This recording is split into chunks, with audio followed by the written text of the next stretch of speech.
हरे कृष्णा।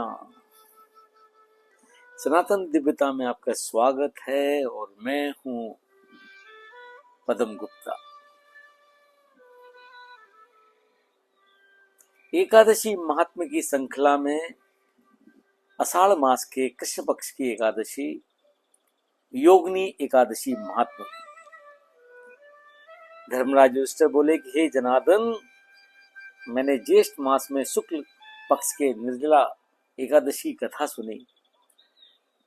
अब आप कृपा करके आषाढ़ मास के कृष्ण पक्षी एकादशी की कथा का वर्णन कीजिए।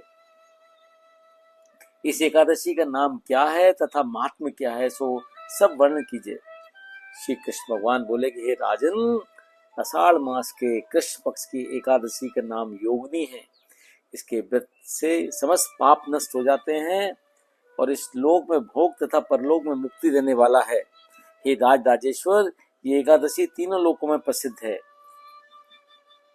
इसके व्रत के पाप नष्ट हो जाते हैं। आपसे पुराण में कही हुई कथा कहता हूं, ध्यान पूर्वक सुनो। अलकापुरी नाम की नगरी में एक कुबेर नाम का राजा राज करता था। वह शिव भक्त था। उसकी पूजा करने के लिए एक हेममाली पुष्प लाया करता था। उसके विशालाक्षी नाम की एक अत्यंत सुंदर स्त्री थी। एक दिन वे मानसरोवर से पुष्प ले आया, परंतु कामासक्त होने के कारण पुष्पों को रखकर अपनी पत्नी के साथ रमण करने लगा और दोपहर तक ना गया।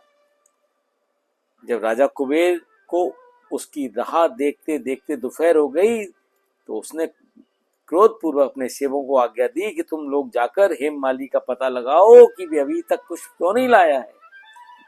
जब यक्षों ने उसका पता लगा लिया तो वे कुबेर के पास जाकर कहने लगे, हे राजन, वे माली अभी तक अपनी पत्नी के साथ रमण कर रहा है।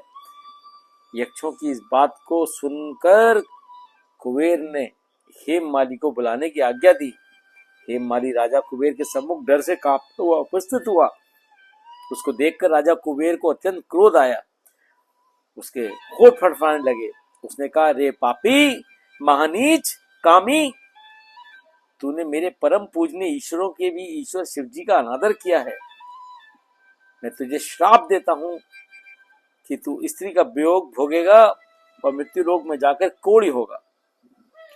कुबेर के श्राप से वे उसी क्षण स्वर्ग से पृथ्वी पर गिरा और कोढ़ी हो गया।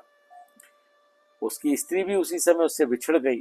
मृत्यु लोक में आकर उसने महा दुख भोगे, किंतु शिव जी की भक्ति के प्रभाव से उसकी बुद्धि मलिन न हुई और पिछले जन्म की भी शुद्ध रही। इसलिए वे अनेक दुखों को भोगता हुआ तथा अपने पूर्व जन्म के कुर्म कर्मों का स्मरण करता हुआ हिमालय पर्वत की तरफ चल दिया। वहां चलते चलते मार्कंडेय ऋषि के आश्रम पे पहुंचा। वे ऋषि अत्यंत वृद्ध और तपशाली थे।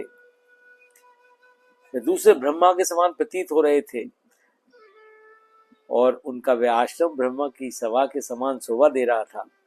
उनको देखकर हेममाली वहां गया और उनको प्रणाम करके उनके चरणों में गिर पड़ा। उसको देखकर मार्कंडेय ऋषि बोले कि तूने कौन से खोटे कर्म किए हैं जिससे तू कोढ़ी हुआ और महान दुख भोग रहा है। इस पर हेममाली बोला, हे मुनिराज, मैं यमराज कुबेर का सेवक था। मेरा नाम हेममाली है।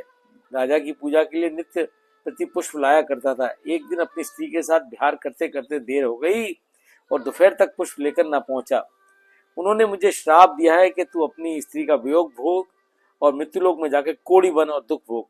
इससे मैं कोढ़ी हो गया हूं और महान दुख भोग रहा हूं। अतः आप कोई ऐसा उपाय बताएं जिससे मेरी मुक्ति हो। इस पर मार्कंडेय ऋषि बोले कि भाई, तूने मेरे सम्मुख सत्य वचन कहे, इसलिए मैं तेरे उद्धार के लिए एक व्रत बताता हूँ। यदि तू आषाढ़ मास के कृष्ण पक्ष की योगिनी नामक एकादशी का विधि पूर्वक व्रत करेगा तो तेरे समस्त पाप नष्ट हो जाएंगे। इस पर हेमशाली बहुत प्रसन्न हुआ और मुनि के वचनों के अनुसार योगिनी एकादशी का विधि पूर्वक व्रत किया। इसके प्रभाव से वह फिर अपने पुराने रूप में आ गया और अपनी स्त्री के साथ विहार करने लगा। हे राजन, इस योगिनी एकादशी कथा का फल 88 शेष ब्राह्मणों को भोजन कराने के बराबर है। इसके व्रत से समस्त पाप दूर होते हैं और अंत में स्वर्ग मिलता है। बोलो श्री कृष्ण भगवान की जय। बोलो योगिनी एकादशी की जय। जय जय श्री राधे।